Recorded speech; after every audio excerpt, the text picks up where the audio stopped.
The following episode contains audio descriptions of abuse, sexual references, and mature discussion some listeners may find distressing.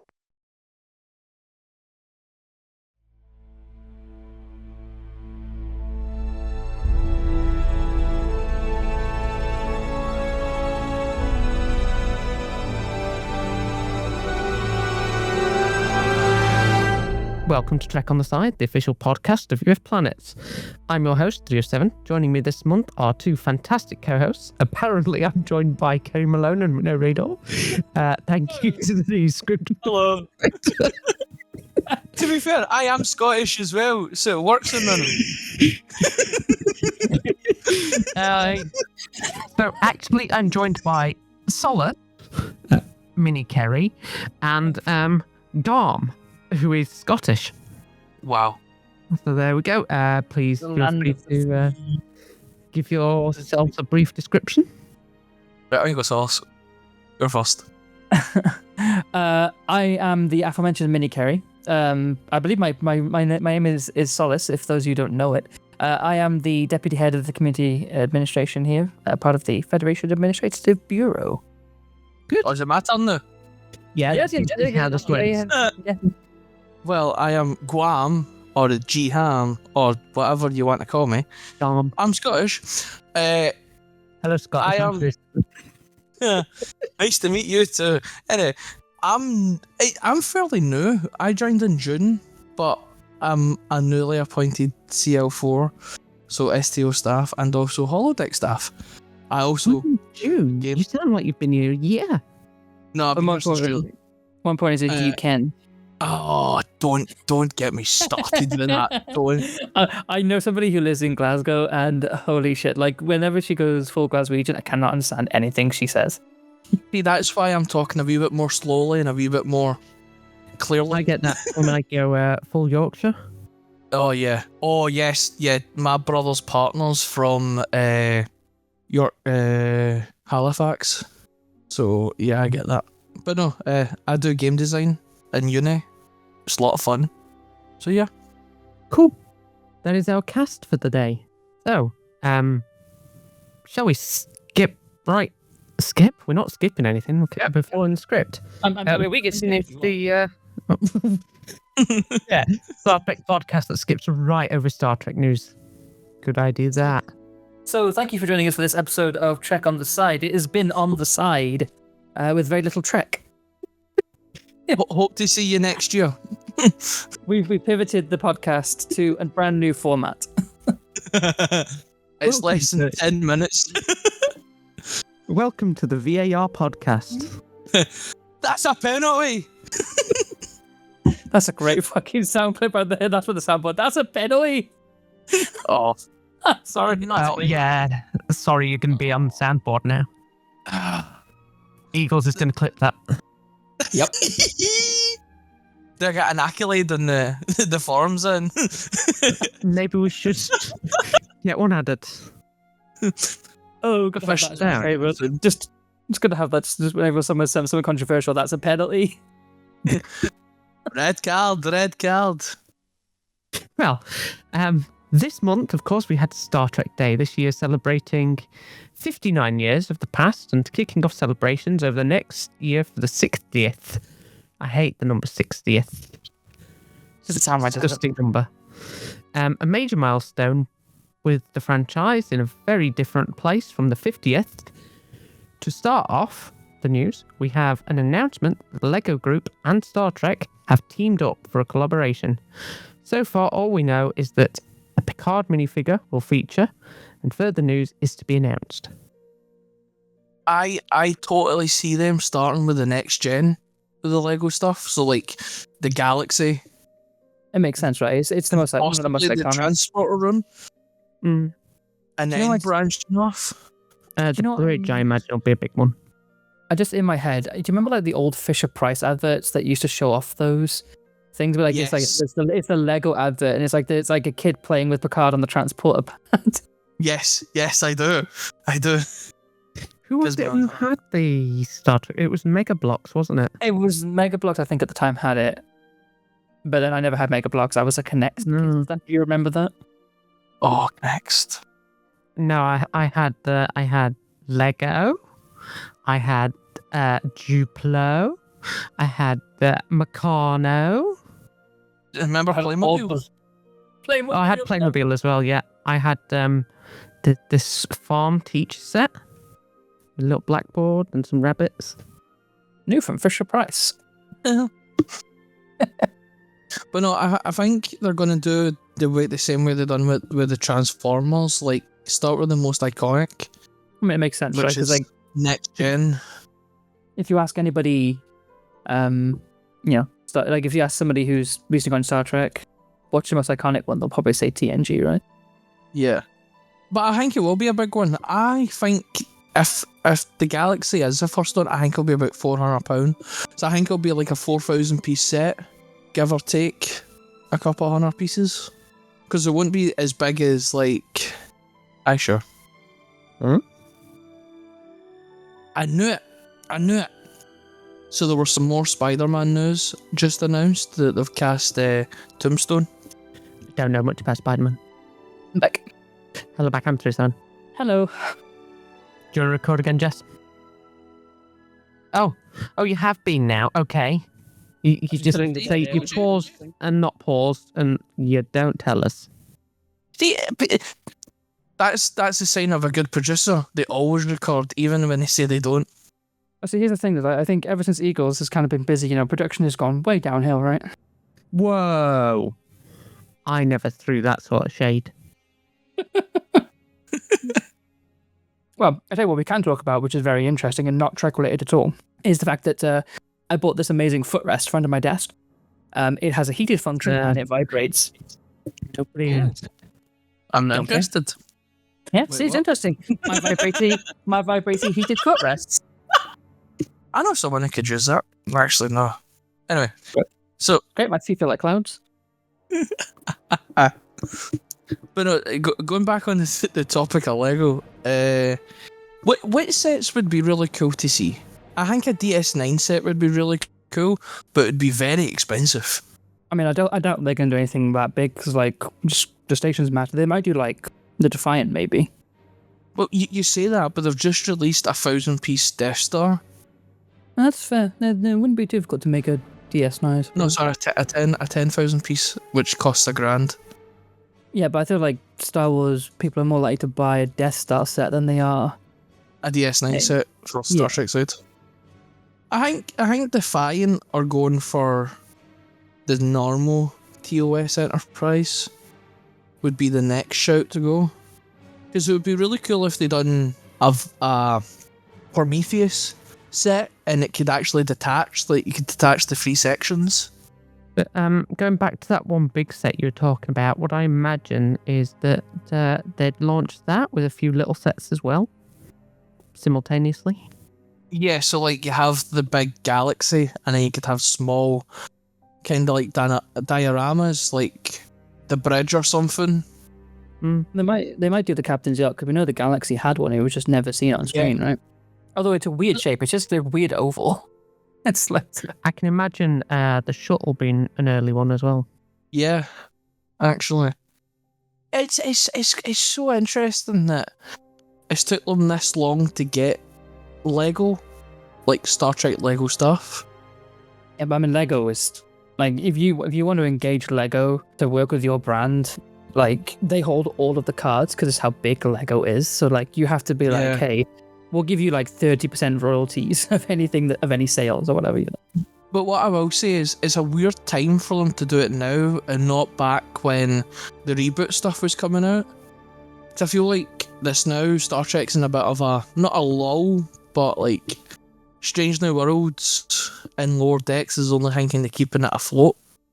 And I think that's the thing was like because of how successful Strange New Worlds has been, Discovery. Well, frankly, that was a flop. Like out of sight, it got better if you continue to watch it, but like overall, from like probably a financial studio success perspective, it was considered a flop. Yeah. Like if Lego's gonna do anything with your brand, they want numbers and they want money. So, like Star Trek: Strange New Worlds is gonna bring in that audience, is gonna bring in that money. And Strange New Worlds has been really successful because it went back to episodic. Yeah. I think if you've watched it as well, I think the callbacks to some of that very classic TOS nonsense where, like, something shocking happens and it does that really dramatic musical score. Yeah. Is there like a set that is like a dream set? Like, if they done that set, you're buying it instantly? Enterprise D would be up there, definitely, because I feel like I've always loved the design of the Galaxy. Mm-hmm. But I would definitely love an Excelsior because I think it's been one of my all-time favorite designs of ships, especially from TMP. There's just something about it that just scratches an itch for me. Miranda class. Yeah. It's not a real ship, 3. You can't make up the ships. The Miranda class? Of course it's a real ship. I know it's a real ship. I'm just giving you chip. Well, why don't you, like... Oh, no, it's not your turn to read the next bit. It's not, it's me! It is. You've apparently got 2 bits to read. That doesn't seem right. I've got, like, my next bit is, like, 6 pages down. We'll go to Solace now. Well, then this is now very much my next thing then. Star Trek has announced that there is a collaboration with Webtoon that is launching next year in 2026, with a further series of comics featured around the genres and themes presented in the world of Star Trek. I haven't actually seen that, but I've not really been keeping up with it. That seems like a comic version of DS9 in a weird way. I imagine it's probably going to be like across every era, right? It's going to be like, I don't think it says, it's like, oh, it's definitely in TNG. It's going to be like, oh, this one's set in the 23rd century, whatever. You got TOS, you got Kelvin, TNG. Oh god, I remember why I know the name Webtoon. Yeah, I remember Webtoon. I submitted something once. Oh. It was amazing, and I'm not going to link it. But it was great. Oh, you should link it. You should link it. You should link it. No, I don't think I will.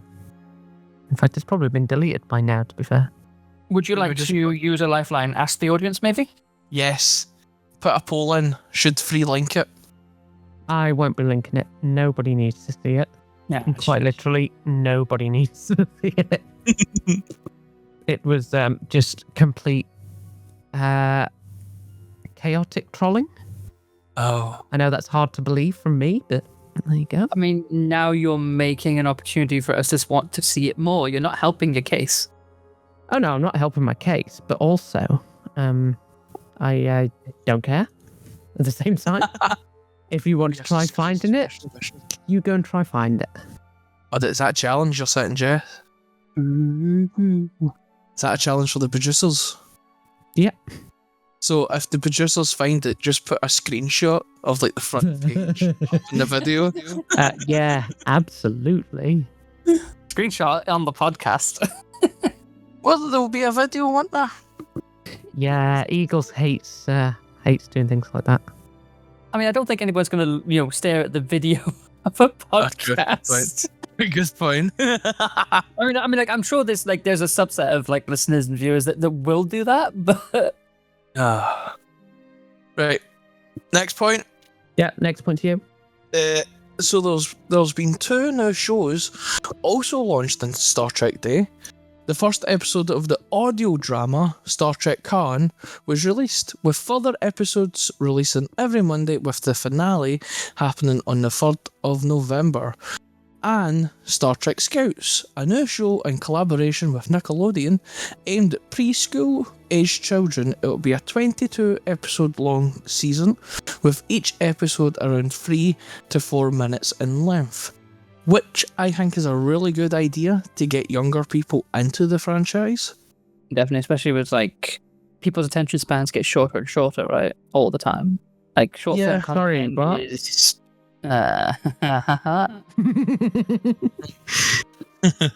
to be fair, like I remember like reading somewhere like ages ago, it was like, oh, short form content is taking off, and I was like, oh, people these days don't have the time to watch a proper video, and then I found myself just like doom scrolling through YouTube shorts on one occasion. I hate short form content. Oh, but it gets to the point though, it's like, oh, have you seen this amazing thing? Cool, next. But it doesn't. It's like, have you seen this amazing thing? Well, you're not going to see any more of it. But do you think Oh, the Hank? I wanted to see more of it, thank you. Yeah, we'll The do a little house- research. Do you think Star Trek Scouts will be received well? Because the last time they done a collaboration with Nickelodeon, Prodigy, it kind of went under the radar. I think mainly because Prodigy itself, like it being marketed as a kid show, but they didn't do a very good job of marketing a Star Trek show to the audience. Like everyone who watched it was very much, like the typical Star Trek fan was going in expecting a Star Trek experience, got the kids experience, and then was like, this is not Star Trek. Yeah. Yeah. I hope it does well to bring in a new wave of people, because I think it's very much needed in Star Trek. 100%. Well, And now we're on to community announcements. I can't remember if there was a sting for this. I think Eagles made one that goes something like, community announcements, community announcements. Yeah, it's community announcements. Something like that. That's terrible. I know. Just don't change it for the recording. Just leave free singing it. I think Eagles already made one, but soon find out. Or we'll put in the off-brand version of the professional one. But for some of those who may have not yet seen, the FEO community feedback was recently posted on the forums under the community announcement section for September. And it looks like that the FEO has been, as usual, going strong in any feedback has been received. And that's always nice to see. Yes, except for Nova, who decided to use attachments.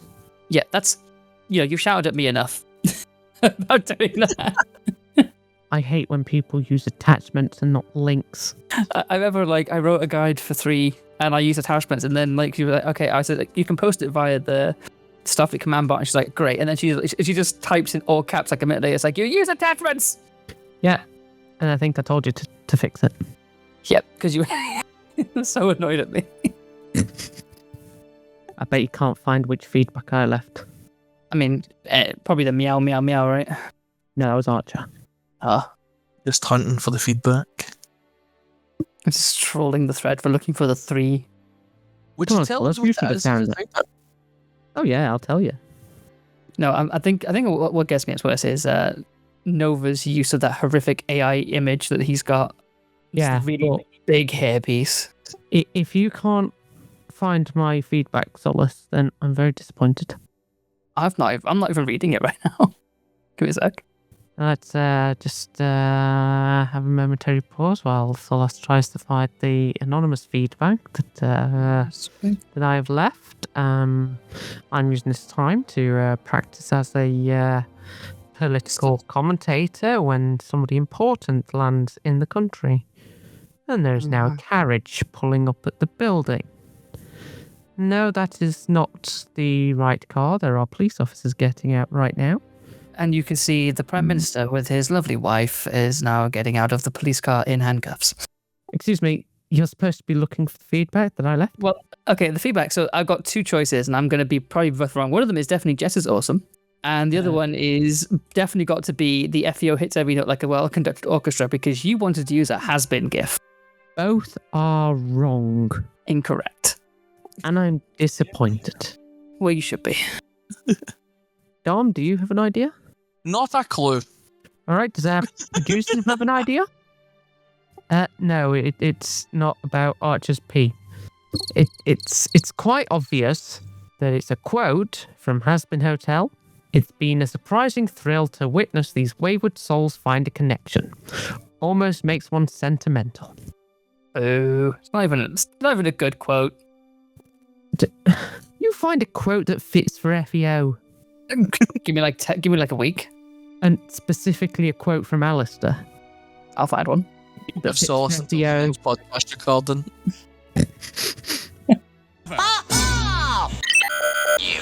I'm swear on the podcast. Dom, you've got the next one, coincidentally. Yeah, I do. Is that I've joined the Hollow? What? You've joined a hollow? I don't know. It just says Gham joins SFHOL at what? Starfleet holodeck. That means you've joined Holodeck as gaming specialist. Congratulations. Thank you. Yeah, congratulations Yeah. on your promotion. Thank you. It'll be fun. I have a few ideas on what I would like to do with the holodeck.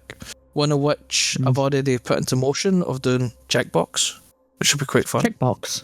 Yeah. Do you know what Jackbox is? Jackbox. Yeah. Sorry, my head was thinking Yeah. checkbox, and I was like, "What's check?" No. Jackbox games, like a Jackbox game night. Yeah, no, So I've all got. in packs. I think I've got most of them as well. It's something different, and it's like it can bring the community together in different ways. And then I also done an event with Beddles in Hightower, and we called it Peak Performance, where we played a game called Peak, and called it Peak Performance. So I would like to thank Beddles for that name. So yeah, it's been fun, and then also I'm now a STO staff member as well, so I help with the task forces during the events on a Friday and a Saturday. It's been fun. Good. I'm glad to see you enjoying it. There is also Gartic Phone on Discord. That's a good game to play. Yes, Oh, that is so Oh, much have fun. you can played get it? people together. I've played it. Nice. Should organise an event for that. That's going to be really fun. Cards Against Humanity, but you'd have to make sure that everyone knows that, like, going into that, like, if you get offended easily, don't play. Well, I actually already have a spiel written to put on the event to say, like, during this event, certain topics may be discussed that some people find upsetting or distasteful. We won't be restricting these topics as we feel that would distract from the overall game experience. However, we only encourage you to join should you feel emotionally up to it on the night. What you're describing there is something that's commonly referred to as a trigger warning. Yes. Honestly, I've always been of the mindset, like, if you're going into a game like Cards Against Humanity that is marketed as the most offensive card game, right? It's like you're kind of just self-defeat. It's self-defeating, right? Going in there to get offended almost. What's the point? Exactly. Yeah. But it's good to include it. Oh, of course, yeah. Like, warn people, but if they choose to ignore that warning, I'm sorry, it's kind of on them. Oh yeah. Yeah. But I mean, I think trigger warning is perfectly fine. They've been around for forever. Of course, and I think it's important. Plenty of continuity announcers on TV have had them for forever. Oh, I know that. I'm saying it's an important thing to have. It's just there's a certain point where, like, you've got to be like, The following episode contains scenes that may distress some viewers, including scenes of a sexual nature. Now do it like Ty Wogan. Yeah. But like I think I'm going to do it for the Jackbox ones as well, because if we play Quiplash or Fibbage, then it could go bad quickly. I'd say one that I think you'll really like from Jackbox is Talking Points, which is the one where Yes. love Talking Points because that puts you so much on the spot, and you can you will win or you will flounder. One of my favourite ones? The internet one. I like the internet one. Oh, Survive the Internet. That's the one where you really just take the piss out of each other. Job is also One of my really fun favourite as well. Oh, Job. I was just about to say Job. Love Job. But I actually quite like, what was it? Push the Button, where it's like werewolf in a way, where you hit 2 E's are aliens, and it's a social deduction one. If you like deduction games, there's a really good game that's not Jackbox, but like it's really good for small groups, which is Codenames. Yes, I played Codenames. So for those for our listeners, Codenames is a game that is typically best played, I think, within a group of maybe like 4 to 5 people. And you each have a designated spy master, which can see a deck of cards. And some of them are coloured, red and blue, and some are coloured white. And there's a black card, which ends the game. Typically, the Codenames is that the spy master has to give a one-word hint for their team as to the cards that are on the table. So like they'll have a theme. So they'll say, example, they'll say like boats, and they have to give a clue as to kind of what that is. If that makes sense. It's a hard one to explain, but once you play it, it really makes sense. Yeah, on a Wednesday, I play Blood on the Clock Tower with a big group of my pals, and it's chaotic. Oh, at the game place I go to on a Thursday, there's 2 groups that play Blood on the Clock Tower. It's really fun. I think we should get a Blood on the Clock Tower game in the UFP. But also, Codenames is coming to Steam soon. Oh, Yes. Well, Codenames is browser based anyway, right? So I don't think it's really matters. No. I think a good game of Blood in the Clock Tower would be good.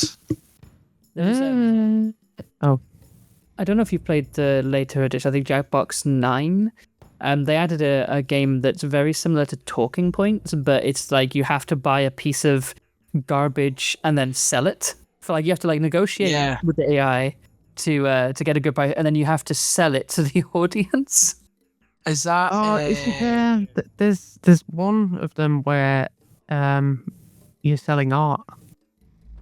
I think it might be that. Junktopia? Junktopia, yeah, that's the one. That's number 9. Yeah, that's Jackbox 9. I think so. You're like you're told by a wizard, oh, you don't want to be a frog or something. You know, you got to do this auction. Yeah, you're all frogs. You turned into frogs. Was Bidiots. Oh yes, I love They were like- Bidiots. I haven't played Idiot. I love You're an idiot. TKO. No, you. Apparently there's a Jackbox See- Party Game 11 coming soon. Yes, there is. Yeah, Later that- here. Oh, so now we've given Gham some more ideas on what to host. Shall we move on to an impromptu UFPAC? Yes.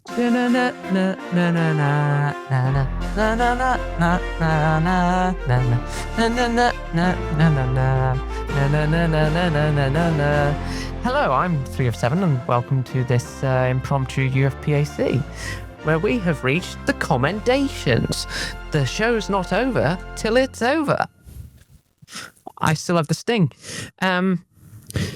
Silik has been a hard-working member of our community since joining many months ago, and his daily efforts on Discord, including side discussions, have not gone unnoticed.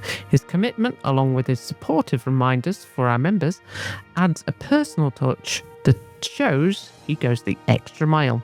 His eagerness to adapt to new ideas continues to give hope to his commanding officer. He's a very proficient RSO, always been warm and welcoming. For all of the above and more, we say keep up the hard work, and we are proud to present you with this commendations. With this commendations, yes, you've got multiple commendations. Congratulations. So, yes, congratulations, Silik. Well done. Congratulations, Silik. Well done. Gham, you say congratulations now. Congratulations. That's it. Sorry, I was muted. I mean, honestly, is that the first commendation we've actually given out on the podcast? I think so. I think the last thing we gave out was a promotion. Nice. Very nice. Good to see. Nice to see that people's hard work is getting recognised. And it also means As it that the Eagles are going to have to dig out the UFPAC.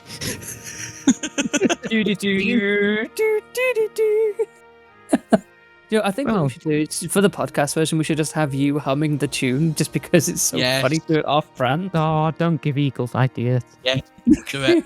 Just keep it as it is. Yeah, so like there's no professionalism, it's just you singing it. Excuse me, no professionalism in Check on the Slide, the only podcast that keeps forgetting to reference itself throughout the show. Well, it comes from the heart. If we leave Free's version, it's from the soul. It's certainly from somewhere. Now, we're about, half an hour in, and we've reached the main segment. So, Like 3 Star Trek episodes that deserve a sequel. Has everyone done their homework? What's homework? it's sorry. This segment is the homework. Honestly, to be fair though, like we had this thing like almost very last minute. Oh yeah. Excuse me? I mentioned it like last week. Yeah, Well, I Which didn't is know like- about it until an hour ago. yeah. To be fair, Gham 100% gets a free pass. Look, I mean, I'm just a humble CL4 in this division. Yeah, same. Oh my! Well, technically, you're not a member of this division. You're just a guest. I'm just. We're just someone who dragged from the outside and said, we need you to stand there and smile. Pretty much. Smile and wave, boys. Smile and wave. We said, sit there and whatever you do, do not laugh. Ha. Sorry. Okay, I guess I'll start then. An episode I believe deserves a sequel. Imaginary Friend, TNG, Season 5, Episode 22. Are you familiar with it? Oh, that's is that the one with the kid, the really nasty girl that was like protective? That's the one, right? The Yeah. weird alien that... yeah, she kept making her do bad things, right? Yeah, that's the one. My reason for this is because, well, it just leaves a massive hole. What happens afterwards? You never really find out. It's just kind of indicative of like the early Yeah. TNG, right? So it's just like, Well, it's mid TNG, really, isn't it? Season 5. well, yeah, but it's still very much like a. It was Season- Monster of the Week, but it's never referenced again. Sometimes you get things that are referenced again to tie things up. But this one, you've got a child that's never mentioned ever again, and an alien race that's never mentioned again.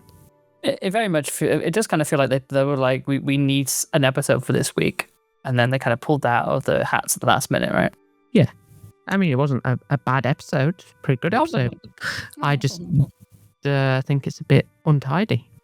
I don't think it needs a sequel, though. I'll be honest with you. Like I feel like it's pointless to pull on that thread. Maybe like a callback, not a direct sequel. Yeah. I mean, the Traveller had like 2 sequels to that. Yeah, but then that was because Wesley was the MacGuffin of a lot of TNG episodes. And the Traveller episodes were just... It wasn't Kaczynski, sir. It was the Traveller. Garbage.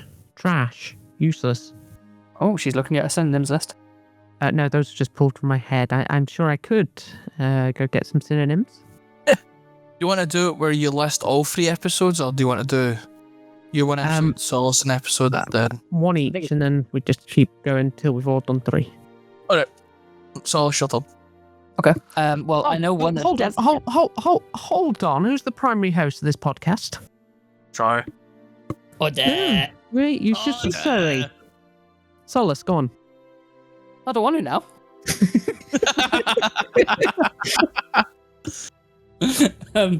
So the first one that comes to mind for me, and I think definitely needs a sequel, is Deadlock from Voyager, which was the 21st episode of the 2nd season. And if you recall, that was the one where they went through the weird quantum phase inversion that caused Voyager to duplicate in the same space-time continuum or whatever it was. And then one of them got destroyed by the Vidians, and then there was like fake Voyager lived and Harry Kim was from the other Voyager. It was a whole mess of just... that's are you really Voyager? Are you really my captain? And then their explanation is weird as part of the job. That's it. Yeah, and the one that got invaded by the Vidians was the one that wasn't in trouble. The one that was in disrepair was the one that wasn't being attacked by the Vidians. Which I think was that was kind of interesting from a scientific perspective, but like also it's weird. Like it's a very weird episode just from start to finish. But I think it needs either a callback or it needs maybe it needs like further clarification on what that even means. Because there is a whole thing is like, well, are they really the original crew? Like, well, which crew is duplicated? Was it the other crew that was blown up? Were they the duplicates? There's a whole load of threads you can pull on that. Temporal paradoxes, best avoided. Unless you're Admiral Janeway, of course. She hates temporal paradoxes because they always give her headaches. That's why she stopped drinking coffee. There's coffee in that nebula. God, I honestly, I can't tell you just how much I really disliked early doors Neelix. Just him losing his absolute mind in the mess. I was like, I told Captain Janeway to stop going into the dangerous things. I've had it. What, early Neelix? I just didn't like Neelix. No, but like he got better once he kind of like found his niche as the morale officer. But like early Neelix, where he's just kind of here and he's just there as the ship's cook. I don't know. But yeah, sure, that's an interesting one. I can't dispute it. Gham, you're up. Yeah, see, because I never had a lot of time. Excuse for coming in. Oh, come on. Do you know when I did mine? When? I did mine at 6:30 today. I done mine at 6:31, so I won. Anyway. I did mine at 19:55 today, so I beat both of you. One of the episodes I think deserves a sequel is from Strange New Worlds. Now, all of mine are from Strange New Worlds. And the reason for that is it's the newest thing I've watched, so it's the newest thing I can remember. The episode is from season 1, episode 2, and it's Children of the Comet. And the reason for that is they introduced this race of monks that are very protective of this comet and then never talk about them ever again. And I'm like, I want to learn more about these monks and why they're so protective of this comet. That's the one where it had like almost a religious reverence, right? Yes. It's where the Spock had to fly a shuttle in to kind of divert it away from the planet because it was on a collision course. Yeah, I remember that episode. So very similar to the reason I gave for Imaginary Friend. Yeah, it is because I want to know more about these monks, because they introduced this new species of monk and then never really touch on it again. Yeah, it just scratches that curiosity and you never get rid of it. Yeah. No, I totally get that. Wow, we're 3 for 3 for no real disputes. Oh, honestly, I think it's a very valid contender. There's a lot of to choose from out there. Now, my next one might be controversial to some people, but it's Q-less, Deep Space Nine, Season 1, Episode 7. Oh, that's the only one he appeared in, right? That was with Vash. Exactly. Yeah. I think Deep Space Nine could have done at least with another Q episode at the very least. Yeah, I agree. 100% agree. I feel like Q, once the Dominion War started kicking off, you could kind of say Q was ancillary to anything in there. But I think early seasons, it would have been very interesting to see him, see how far he could push Cisco. Yeah. I think I read somewhere that that episode was only there to prove that Cisco wasn't Picard. Yeah, because I feel like there was an identity crisis, right? Because they had Picard and they had the Enterprise in episode 1. But for me, I think Q could have worked on Deep Space Nine. Leading up to the Dominion War and after the Dominion War, not during, because that would have just not made sense. And I know some people don't like Q episodes. Personally, I like Q episodes. Oh, Solace has muted himself. He doesn't want to go next. Yeah, if we go next, I've just got to talk to someone real quick. Oh, okay, that's fine. I can go then, and Solace can go after me. Okay. Again, another episodes from Strange New Worlds. This is interesting because it did have a good ending, but I really want to see more of this type of thing in Star Trek. And it's from Season 2, Episode 7, which is my personal favourite episode of the season, and it's Lowe's Old Scientists. The crossover between that and Lower Decks was done so well that I wanted to see more of it. Didn't they also get the costumes done quite well as well? Yeah. Like Jack Quaid has the Purple costume hair. and the hair. Like, for me, that's one of my favourite episodes of Star Trek ever. I just love it because of how well it's done. And I want to see more of that in Star Trek because there's so much to pull from. Didn't they also manage to explain an in-universe reason as to why Lower Decks is perceived as a cartoon? Yes. And it's to do with that drink, isn't it? Yeah. But it's done so well. I would like to see not a direct sequel of that episode, but a sequel like that episode where they kind of mix two shows together. Because they pulled it off. What's the name for that? Is it a sidequel? Potentially. Something that's not a sequel, but it don't come before. It's sort of the same thing, but not The same following thing. on. Yeah. Yeah, I thought it was quite a neat idea. It was, and it worked well. Solace is nodding his head right now. He agrees. No, I'm here. Sorry, I had someone talking to me in the background. Sorry. So, Solace, what do you think of my pick of... Honestly, I think you made a lot of good points. Honestly, I have one ear off, so I only caught half of what you said, so I do apologize. That's alright. Translation, he does not apologise. Correction, I wasn't listening to you, no, sorry. Wow. But no. Those Old Scientists are one of the more bolder, out there ideas for Star Trek, mixing two shows, but it worked very well. Mm-hmm. This is the Lower Decks crossover, right? Yes. Yeah, this was the one where they had the Strange New Worlds and the yeah. See, I agree with you. Now I know the context. Yes, 100% agreed. I think that was fantastic. I think it was really well done. Because honestly, I think I don't know about you guys, but I love the Lower Decks crew. I think they're fantastic. Yeah, they are. And I think Hemsey's my favourite character. 100%. And I really like we get to see them in kind of real world. So what's your second pick, Solace? Okay. Well, I've been thinking about it, and there were a couple of early DS9 ones that I think would benefit from maybe a follow-up. And I think the one, the Move Along Home, where Quark tried to cheat those, was not the Dosai, not the Dosai, it's the other ones. Is this the one I'm thinking of? The Wadi. The Wadi. That's the one I'm thinking of. Where they basically put the crew into their game board, and he thought that he was killing them, and he begged and like embarrassed himself. Like I thought, as an episode, like teaching Quark a lesson it was very good on itself. But I would love to have seen more Wadi, because they showed up in that one episode and they were never mentioned again. I'm sorry, but that's a complete fail. How? Alamarine, Alamarine, if you can see. Goddamn Move Along Home. But I think just the fact that they were the entire like Say less. They existed for that one episode and they were never mentioned. There wasn't even a mention. Say less. No.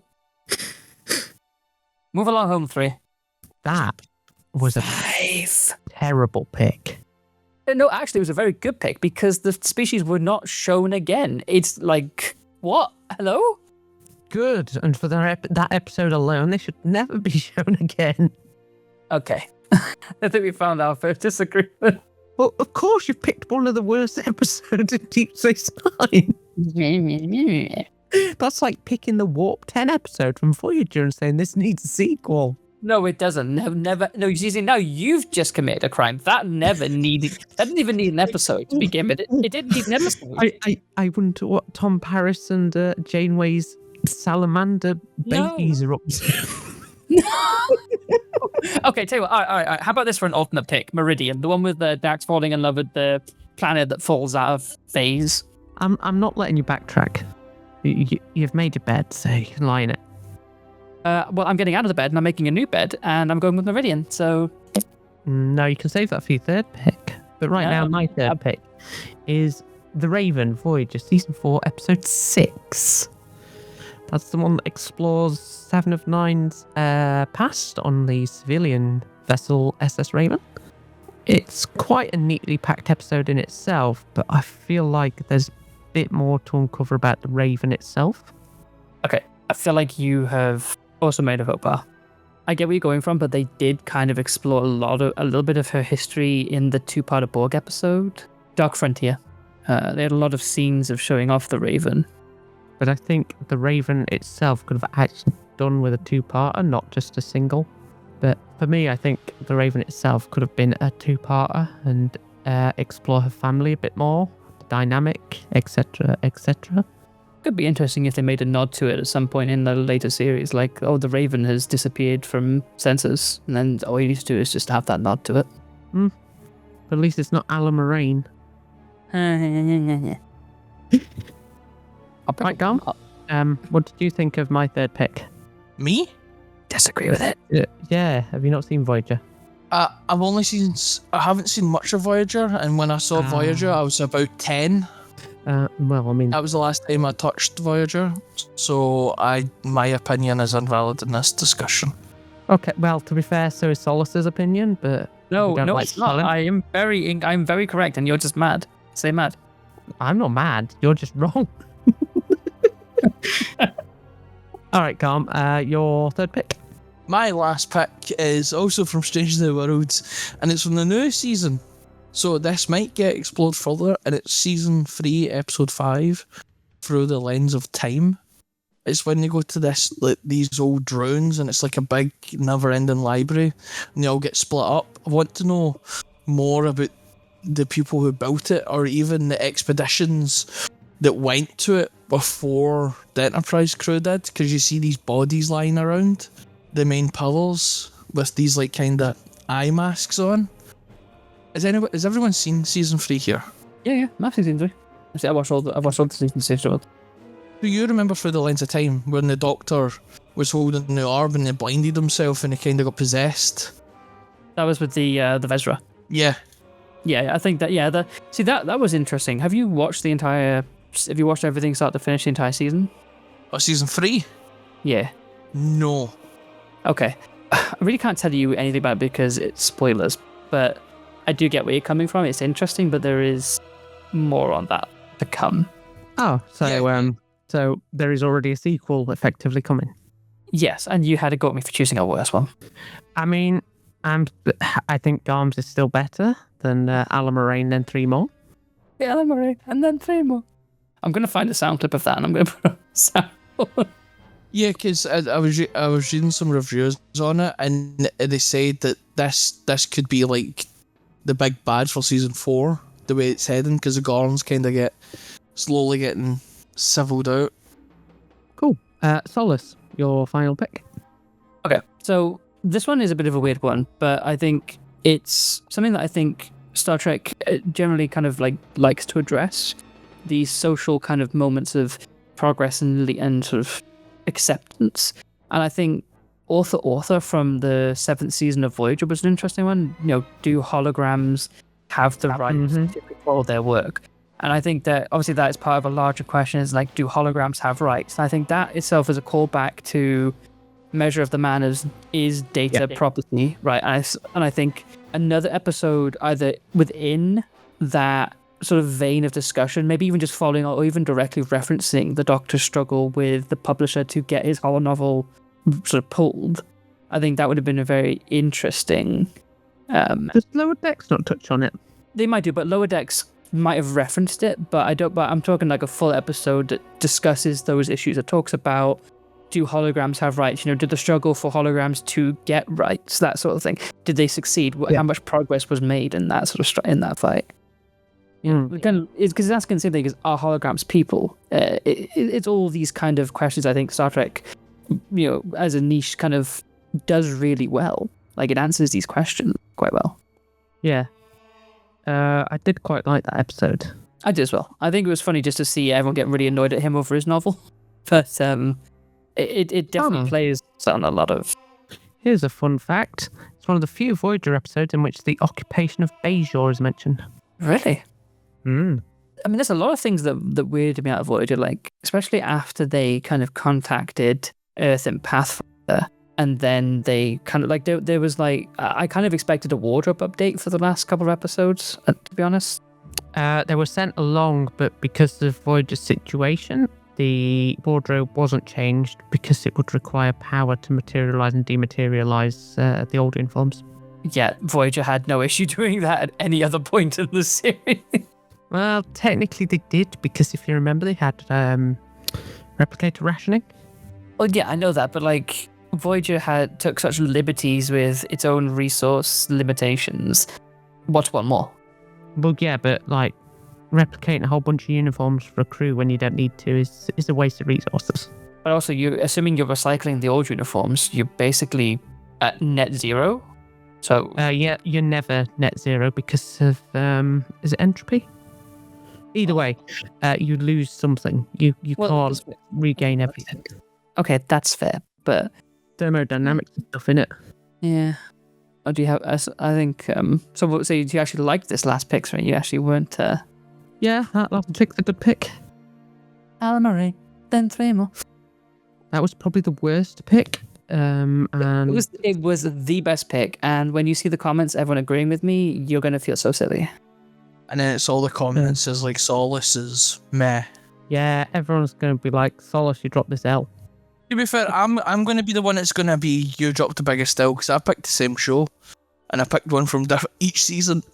But you only had experience with that season, right? So it's see that's fine. You that it doesn't even come close to Alan Moraine. Shut up. Alan Moraine, then 3 more.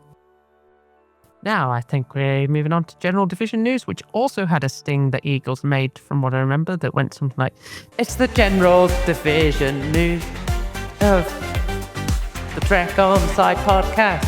I won't remember this for the next one. Please, Something like that. please, whoever's going to edit this, just leave free singing all the songs. to the Oh, intro. I did it last time as well, and I think Eagles remixed it, Oh, this is going to be brilliant. but I can't remember. Our weekly events continue with offerings for everything from Star Trek Online, Borderlands, Star Wars The Old Republic, Baldur's Gate 3, Warhammer 40k Darktide, and Lord of the Rings Online. Players new and old are welcome to attend any of these events. Please keep an eye out on the forums and the Discord events list for full details, and remember, any members can make an event. If you do, reach out to the Discord moderators to sort out the Discord event. I'm thinking of doing a Husband Hotel watch of season 2 when it comes out. Yeah, that'd be cool. I mean, would Discord take it streaming it, or would it have to be a phone? Actually, You can't stream it, but everybody would have to watch it through, but being a channel. yeah, it could.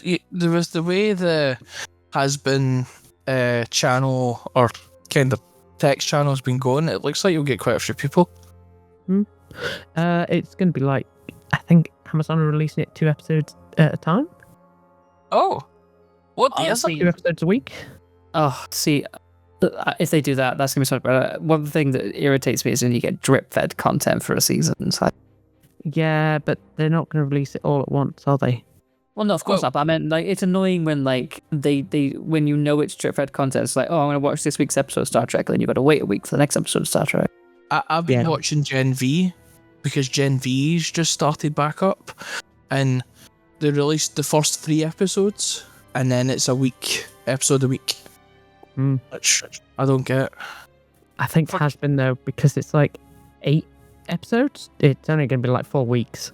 It's probably just to pad engagement numbers, right? Because especially if you're doing something on YouTube, if you put everything out, like an entire series of whatever you've got out, all in one go, sure, you're going to get a sharp spike in your viewership, and then once everyone's watched it, it's 0, and you've got nothing to show for it. Right, I want a discussion off the back of this. What's happened to TV shows nowadays? Why is it only 10 episodes or 8 episodes? I remember when TV shows used to be 22 episodes. So I do actually have an answer there, surprisingly. It's to do with when they're negotiating the buying something. So usually they'll only buy the first 2 seasons at a cut amount. If it proves popular, then they'll buy further seasons with more episodes. I know, but 10, not just over 10 years. It's also just a write-off, a tax write-off. Well, just over 10 years ago, The Flash came out, and that had 23 episodes that season, and it finished on May of 2015, and then season 2 started on October 2015. I mean, like, a lot of the time is like, I mean, as TV's progressed and like production of shows has gone on, like the filming for that was probably done in 2014 and was wrapped at 2014. Then the editing would have taken whatever amount of time. So like everything you see in the shows, yeah, sure, it's out in 2015, but it was probably filmed like maybe a year or 2 previously. Yeah, right I'm just saying I miss when TV shows had long seasons, because TV shows nowadays feel like they're missing a lot of substance to fit into those 8 episodes or 10. So like Strange New World season 4 has 10 episodes, but season 5's only got 6, and that's been confirmed. British TV has never really had long series. Oh, Top Gear? Top Gear is non-fictional, though, not fictional. I know, think that's the one. I think I get where you're coming from, Gham. Like, especially when you look at like, let's say for example, you look at something like Voyager. Like, any season was upwards of 25 episodes, right? Yeah. And now we've got half of that at best. But if you look at like NCIS and Law and Order, they still have loads of episodes a season. It's honestly, and it's probably due to money, isn't it? Like, obviously, it's expensive to produce modern TV shows. Like, I imagine sets were a lot cheaper to make back then. If you're using heavy AI and whatever modern techniques. Star Trek requires CGI, doesn't it? Whereas yeah. like Law and Order and NCIS, they can film a lot more because it's all pretty much on location or static sets. I think that's what it is. Like, especially when you've got. It depends on the type of show, right? Like, there's a lot of reasons. Well, there's a new NCIS series out. There's only got 10 episodes. Steve and Tony. Yeah, it's only got 10 episodes. That'll be because it's effectively it's just an extended pilot. If the first season tanks, they're not going to renew it. So, I miss when you got a season of a TV show, it lasted. It wasn't over and done with, and then you're waiting like 3 years for the next one. So like Wednesday, for instance, season 2's finished, and now you need to wait until say 2027. Yeah, Until I season finished 3. watching season 1 of Wednesday and the other was cancelled though. kind of lost interest, so I've not even started watching season 2. I don't know if you guys ever watched Suits, that lawyer American. No, Yes, I did. See, I enjoyed Suits, right? But then, like, towards like the end of the last couple of seasons, then they got rid of like the big name characters. Like, oh, they've done their bit; they're gonna go off and get married now. And then it kind of just really fell off. It just wasn't good. Yeah. And then they were like, oh, we're gonna do Suits LA now. We're gonna do a spin-off of that. And then they're like, oh, we're also, in order to give it legitimacy, we're gonna have like one episode where Harvey, yeah, and he's like, oh, he's gonna be in like the pilot, and then that's it. And it's like. It's probably not going to be the same. Obviously, it's not going to be the same because it's a spin-off. But like, why? That's how NCIS dealt with spin-offs, and for NCIS, it worked quite well. Oh yeah, because like CSI and NCIS, they all exist in some capacity, right? Yeah. Well, the newest show that I know of that I don't have an issue with the episode count is Fallout. So season 1 of Fallout came out in April last year, and season 2 is coming out at the end of this year. So it's still like a year gap between seasons, while Wednesday season 1 was 2022 and Wednesday season 2 was this year. And then I think the issue Wednesday had is that it was almost cancelled. Because I think there was a lot of issues around the first casting of Matisha, right? They didn't like the actress for the first Matisha, right?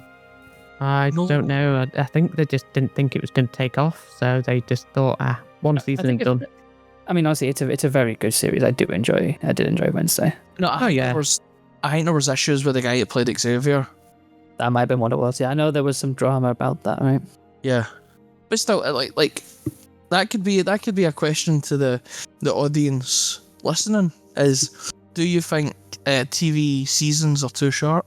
I think it's part of that. I think also, if you look at any major TV station, like TV as itself is a dying medium. Like it's all going the way of streaming, and like everyone's now got their own streaming service. Paramount Plus, there's 4X, there's ITV streaming. You know, there's BBC iPlayer. They're all up there, and it's where it's the future of media is. It's all on stream. You know. Yeah, but I think we're in an era now, and I've noticed it where they're turning movies into TV shows that don't work, or turning TV shows into movies that just don't work. So, like, there's a new animated Marvel thing out called Marvel Zombies, which was meant to be a movie, but because of licensing rights with Spider-Man, they had to turn it into a 4-episode series. Yeah. Or even, what was it? I didn't even watch it, but Section 31. I didn't watch that. I saw the trailer. Yeah, that felt like it should have been a TV show. Nah, honestly, Section 31, actually, I think I might have watched like 10 minutes of it. It's not good. Like, the trailer looked like it belonged on the cutting room floor and should have stayed there. the whole series just on the cutting room floor. That was exactly what I was saying. Honestly, like, I think I did watch some, like, maybe the first, like, 10 minutes of the series. I think they really did Section 31 just as an organization in Star Trek dirty, because like when they introduced them in DSI, it was kind of like, oh, here's this super secret organization it's basically the Federation's Tal Shiar. They're doing the dirty work, they're doing the political assassination, they're doing all the bad stuff, and then like having that moral quandary with Julian being brought into that, I thought was fantastic, right? And then they showed up in Enterprise. I'm like, okay, I get where you're angling from. Section 31's been there from the very beginning of it all. Okay, all right. I can work with that. And then they came out and were like, oh, Section 31 is just banding around in Starfleet. You can tell because they have a black badge. I Yeah. was like the super secret organization that everyone knows about. Like, what?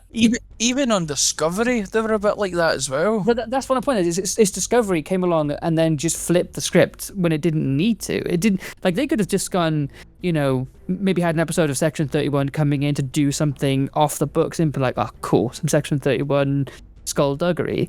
But then they turned around and were like, oh, black badge, Section 31, get out of my way. And that was it. It's like, you don't need to, like, who advertises that they're a spy? Exactly. You know? Oh, look Hello, at me, I'm a spy. I'm not a spy, I'm a target. honest. Right? It's very much that. Like, and it's like it didn't need the tension that it got. It didn't need this whole all control is this bad AI. It's basically what if the Borg was control, and is control the Borg? Maybe ? It's like the cartoonish villains who have big signs saying "Not a secret layer." Yeah, Yeah. it's exactly that, and it's just so pointless and infuriating to see that ruined.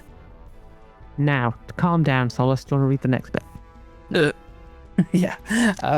So, I don't know who this person is, but apparently she's called 3 of 7. But she's published her review of the new book from Schiffer Publishing called Inspiring Enterprise. Thanks to Schiffer Publishing for getting in contact to send an advance copy to the UFP ahead of its September 28th worldwide release date. And you can also find an article from Dr. EMH called Boldly Hopeful, Trek's Optimism in the Age of Cynicism. It's good to see that FNS is still going strong. Yeah, I wrote an article. Did you? Oh. Wait, are you Oh, in no. 3 of 7? Oh. Yes, I'm Trish Seven, and this is the Trek on the Side podcast, the podcast that sometimes remembers to reference itself. Well, let's get to subscriber questions, shall we? I think I might have put this in a podcast before, but it's from an old subscriber called Mizui, who's sadly not subscribing anymore, but that's fine. Still use the questions that were submitted by him. If you could meet any character or actor from your favourite show or movie franchise, who would it be and why? Also, what makes them special to you? Gham. Oh God, aye. Oh me? Yeah? No, the other girl. Genuinely? No, just not genuine. Just make it up on the spot. Of course, genuinely. No, you never. But I was gonna say Yuri Lorenthal. Okay.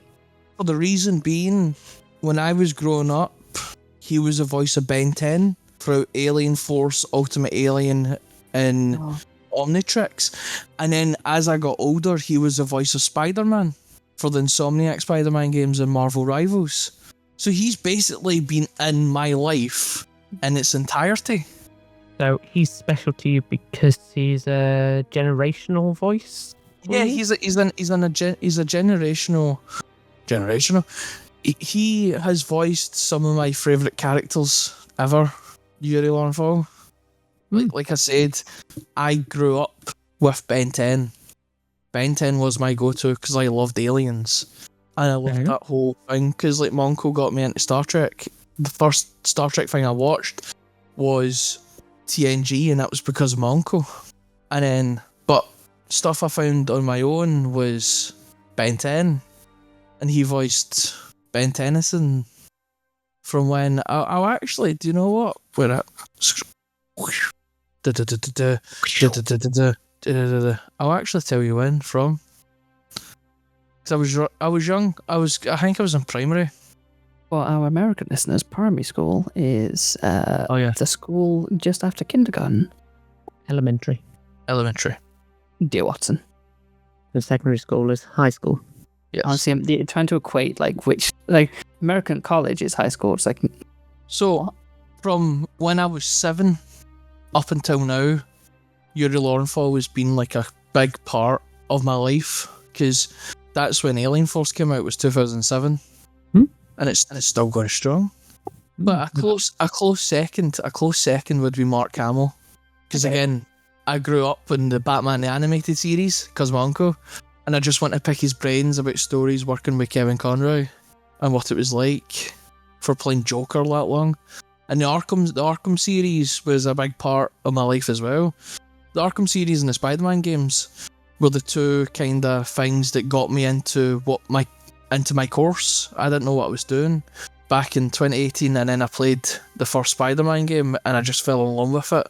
The And first Spider-Man game holds a special place in my heart. I 100% agree with you.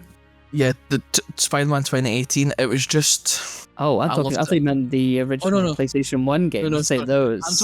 I'm talking about the 2018 one. Sorry, I'm talking about Spider-Man PS4. I was talking about Spider-Man PS4. Right. Okay. I thought you were talking about the OGs. I was 17 when it came out, and I didn't really know what I wanted to do, and I played that, and that really got me invested into game design and development. And off the back of that, I went to college, and now I'm in uni doing that exact same thing. Wow, look at you coming in with the sensible pick. I mean, mine's gonna. But I mean, yours is going to be there's the for Alistair, right? That's yours pick. wow, let's hear from you, Solace. So mine's actually rather. It's kind of probably an obvious pick, but I think growing up as an autistic person, I very much kind of found comfort in the character of Data, and I grew up with TNG. And I've never had the opportunity to do it, but I've always wanted to meet Brent Spiner, kind of get his story on what it was like to play Data, because obviously it was a very rigid role to play, especially in the early days before he was able to kind of loosen up a bit as he became more human. But I think just kind of navigating the social faux pas from the perspective of an android and not understanding human emotion really resonated with me, because I could not read a room. I can't do it today, but back when I was a kid, it was a terrifying prospect to do anything social. And just being there and not understanding why somebody's laughing, or trying to understand whether or not they're upset or hungry, trying to differentiate all of those emotions was such a huge challenge for me. And then being able to kind of see that from, sure, he's an unfeeling android, but I felt like that a lot of the time. I felt like I was the one who didn't feel in that way. I think unfeeling android is a bit harsh because he tries to feel, so it. I mean, but that's the point is especially when it's early Data, he's not understanding the nuances of it. I'm just picking spots at that term unfeeling, because the unfeeling means that he doesn't want to, in my mind. Okay. Incapable of feeling, I think, would be probably more accurate. Okay. Yeah. But I think also part of that is he doesn't understand emotion, and but obviously he gets better at understanding it as he develops. But it's that early sort of he didn't understand, when he asks questions like, "Why do you cry?" and things like that. I totally understand it. It's like Data and 7 of 9 are both characters I heavily related with. Mm-hmm. Both for similar reasons.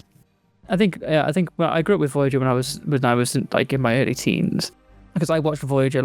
I started watching it when it was still current on the air, but it was a few seasons in when I started watching it. And I definitely feel like when it came to 7-9 coming in, I definitely sort of felt a kinship with her as well, but not as much as I did with Data.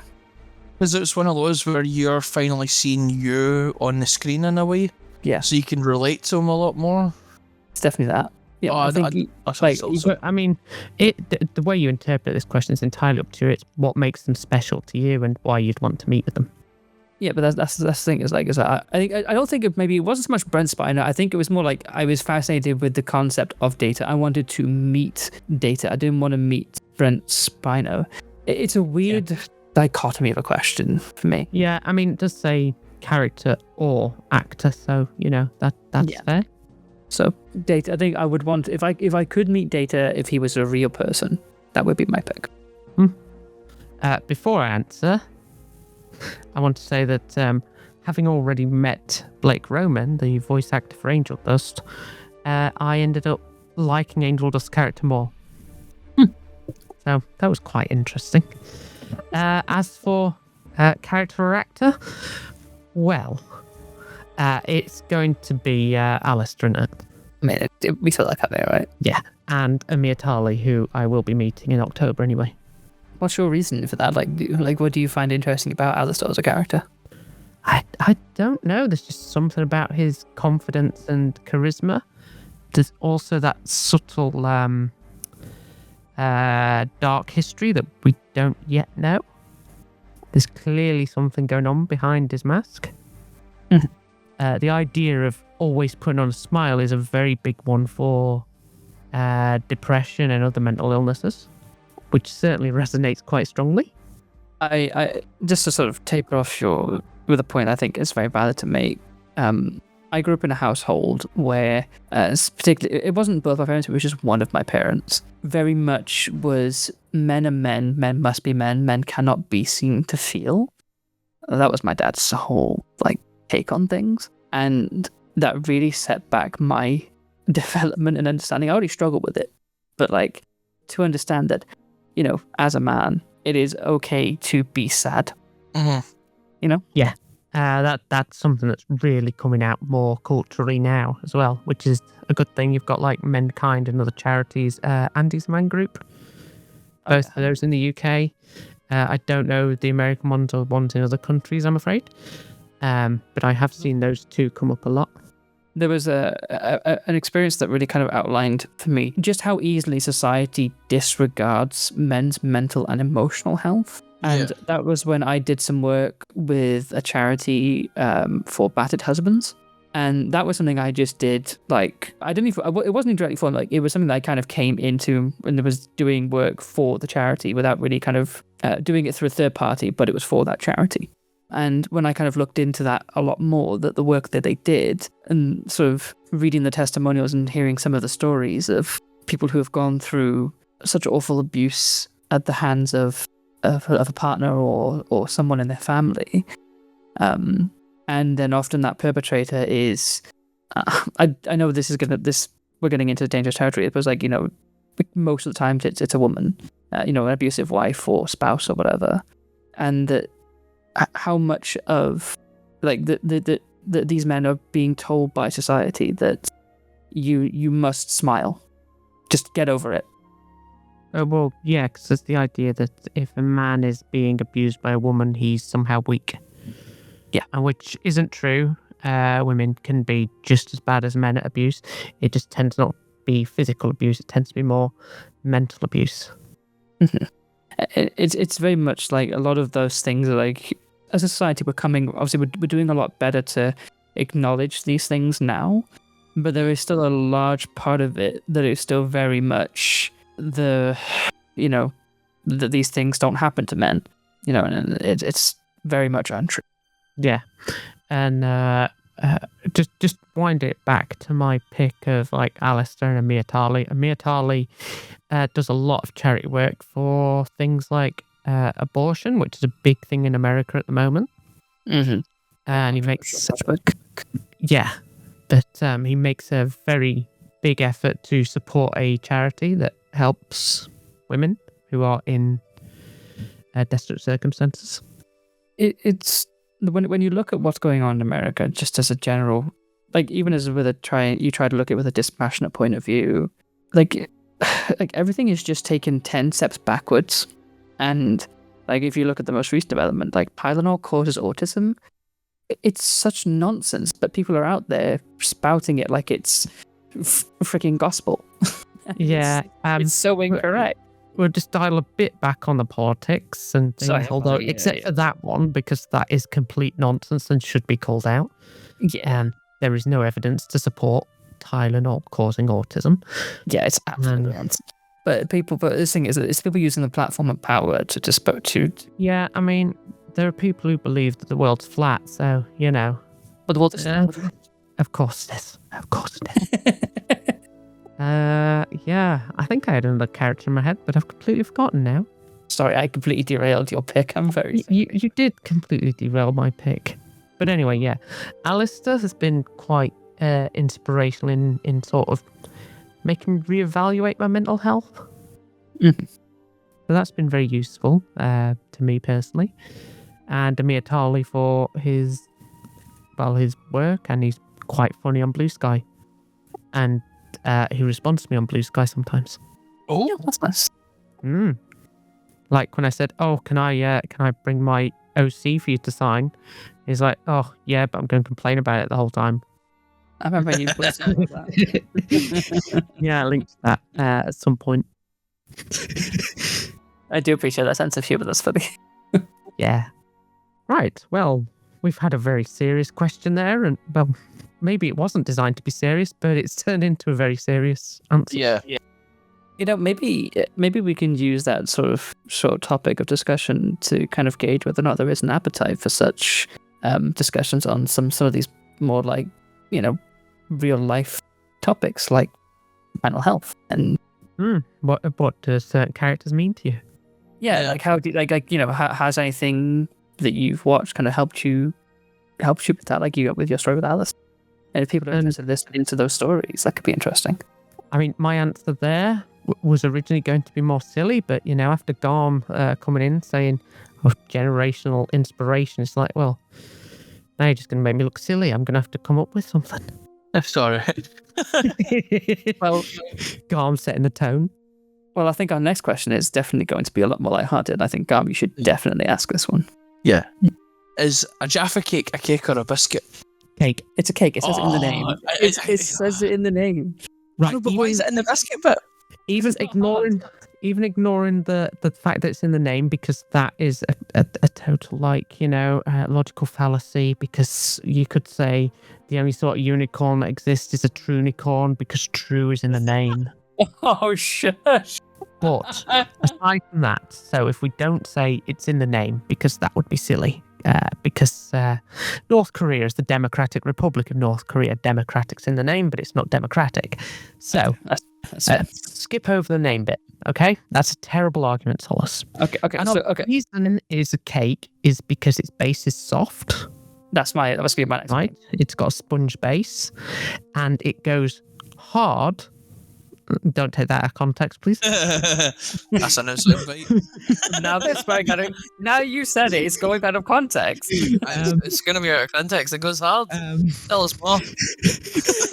Like a cake does, it goes stale. Ugh. Whereas biscuits tend to go Soft.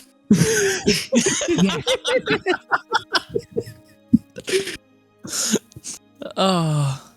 yes. So that is why a Jaffa cake is a cake and not biscuit.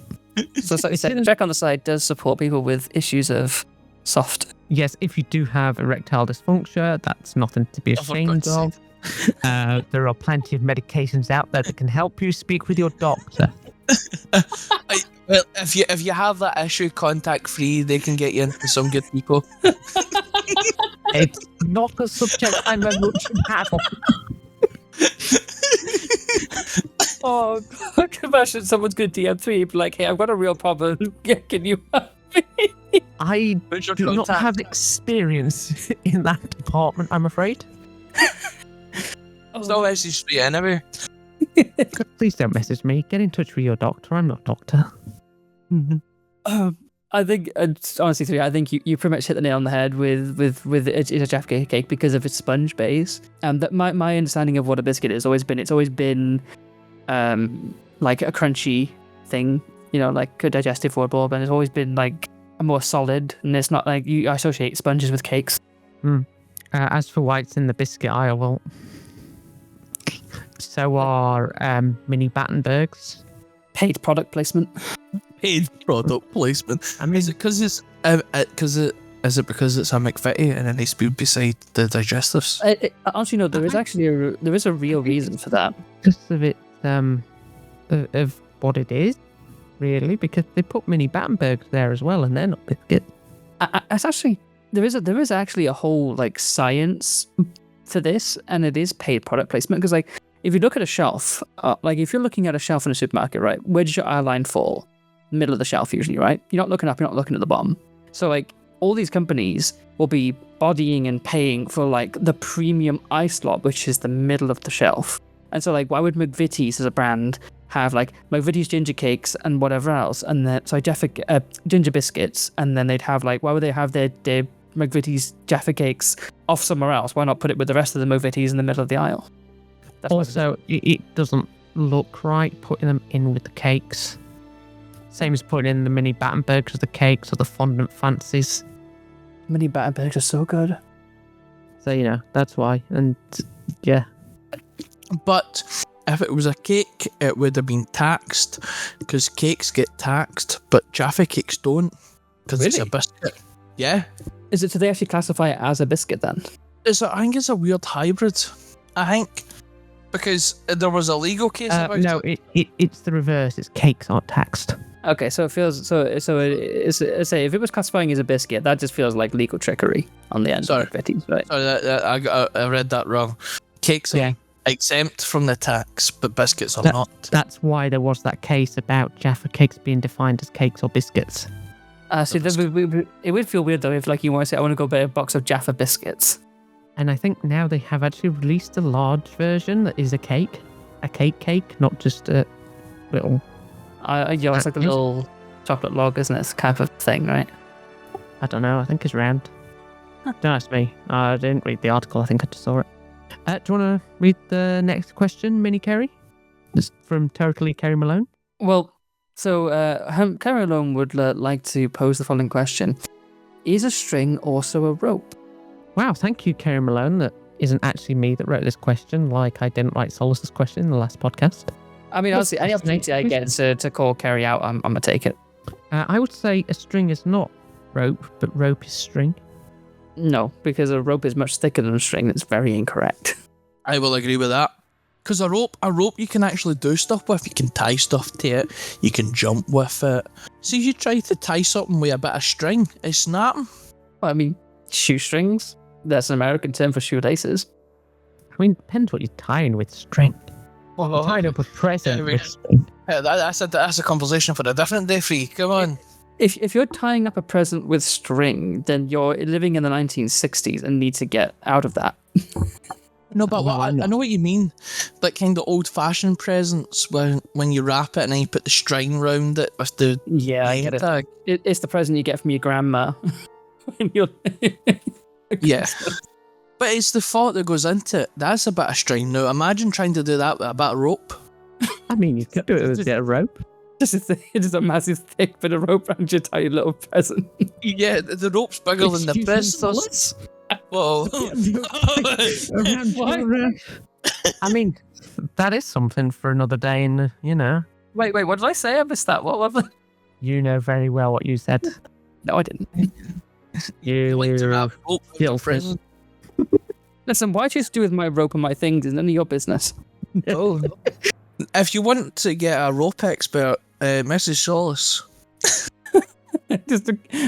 What a title. It's like rope expert. It's the kind of thing you'd see on like an interview and there's just some guy's name on the bottom of the screen. Rope expert.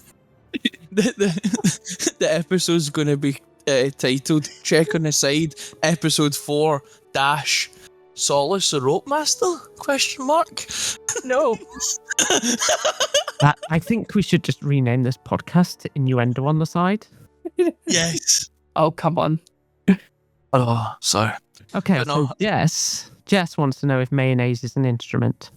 If you heat it up, yes. Ow. Explain that. Follow that train of thought for me. Mayonnaise, if you heat it up, it makes a noise, so it could be used as an instrument. Okay. If I heat you up, you'll make a noise.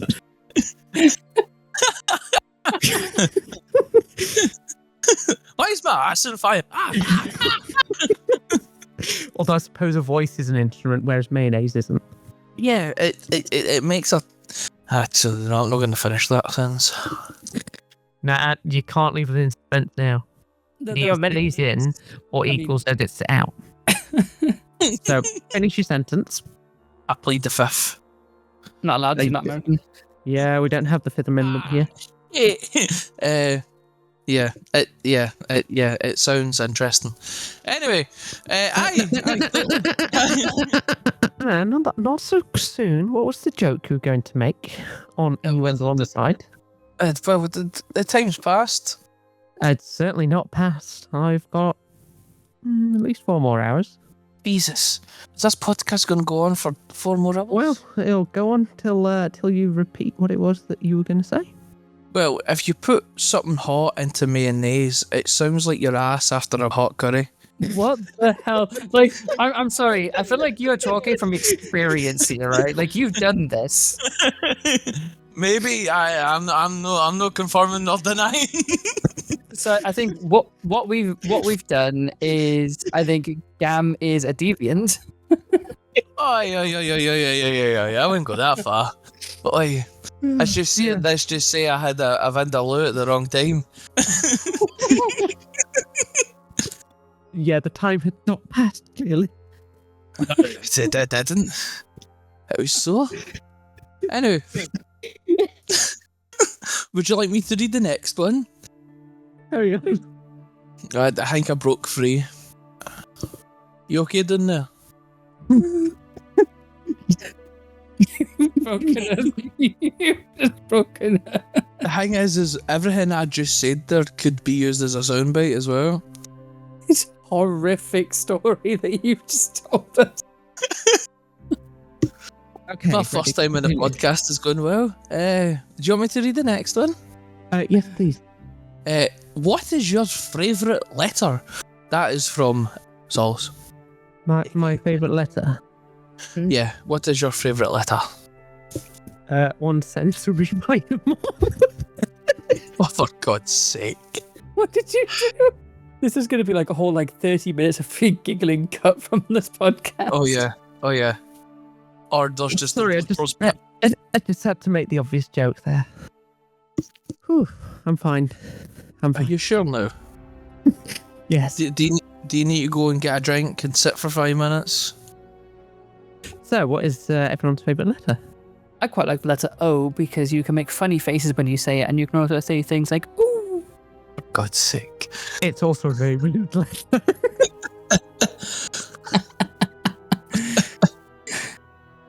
I mean, also, funnily enough, just a little fact in case you guys didn't know that the letter O appears in the word rope. Oh, for God's sake. I'm going to use that rope in a bloody minute.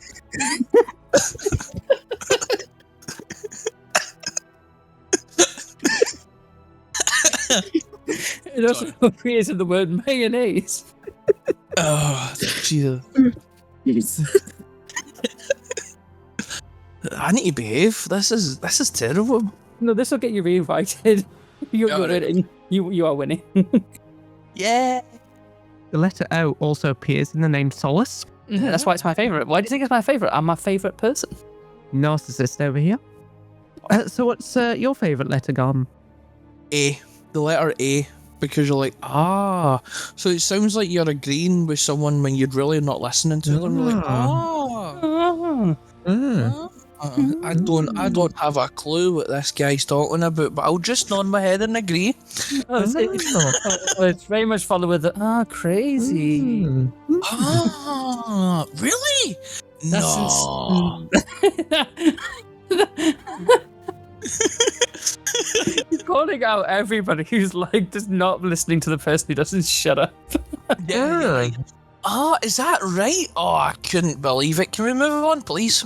When they've asked you a question about something they've said, and you're scrambling, you're just like, Or when you're at the dentist. You get something in your mouth. I would be very concerned if your dentist said, "Can you make the following sound? Can you score like a dolphin for me while I pull your tooth?" You're dead. To be fair though, if some dentists can cause you to make that sound because it's. Whoa, what type of dentist have you been to, Solace? Here. No, I have a real problem.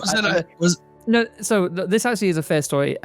So I have a lot of sensory issues, and having dental work done, it overwhelms me so much, and it just triggers all of me to make weird noises when they're kind of just like, "Hey, hold still while I put this vacuum in your gum and spray this cold water on your teeth." No, thank you. Was there a camera set in the corner? When I'm at the dentist, I just start to fall asleep. Was the camera guy also eating a chocolate eclair? This has been the filthiest podcast. See, you know something? That's a deep cut reference that only some people know. We promised we wouldn't talk about this in public. I'm sorry. I couldn't help myself. I was hungry that day. Right, well, I think we'll bring that to a close with final thoughts and comments. Welcome to the holiest episode. No. Yeah. Welcome to chaos. And that's all for this episode of Trek on the Side. Thank you for joining us. Please don't hesitate to head over to the forums and share which episodes you think deserve a sequel. And we'd love to hear what the community has to say. And don't forget to share your best bits from this podcast. Yeah. If you'd like me to return, please. I think I'd like you to return. Regular host. 100% you can be a regular host. So now it just comes to the supporters. I'll read out the gold. Solace can read out the bronze, and Gham, you get the pleasure of reading out the server boosters. Oh God, I'm dyslexic as hell. This is going to be fun. That's good. I'm also dyslexic. Oh yes, two dyslexics. Dyslexia.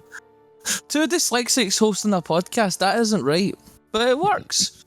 I feel like that's just what? Wow. Why do you think when the script writers for the UFPAC deliberately put in big words on my parts? Special. They find it hilarious. Right. And it's rude. Very rude. It's... Now, thank you to our gold supporters, Bedders, Bridger, Brit Surfer, Chi, Daily Dose of Sam, Eagles SG, Fensmith, Hector, Hightower, Kusaku, Morris, Warlord, Zanti, and Zach. And thank you to our bronze subscribers, Foster, John, T-Nix2, Miles, Nakama, Silek, Sasuk, Stormy, and Von Luden. And to the server boosters, you really boost us up. You've got Bridger, Daily Dose of Sam, Ghost Lol, Hightower, Jammers195, Jess, Jester, John Matthews, Minnow, Nova, Solace, Stormy, Sunfire, and 307. 3. Host. There you go. Okay. We did great. Yeah, it did amazing. So, that's been Trek on the Side, the podcast that's finally remembered its name by the end of it. Thank you for listening. It was almost renamed halfway through it. Yes. Innuendo on the side. So this episode of Trek on the Side is rated 18 for an 18 audience. I'd say it's rated 15, but you know. If it was 18, they would have to have been checks. well, yes, ID checks, especially if you're in the UK. But they would also On the door. Checks on the door. Anyway, thank you for listening to Trek on the Side, and that's all we have time for. Catch us next month. Bye. Bye. Bye, Felicia.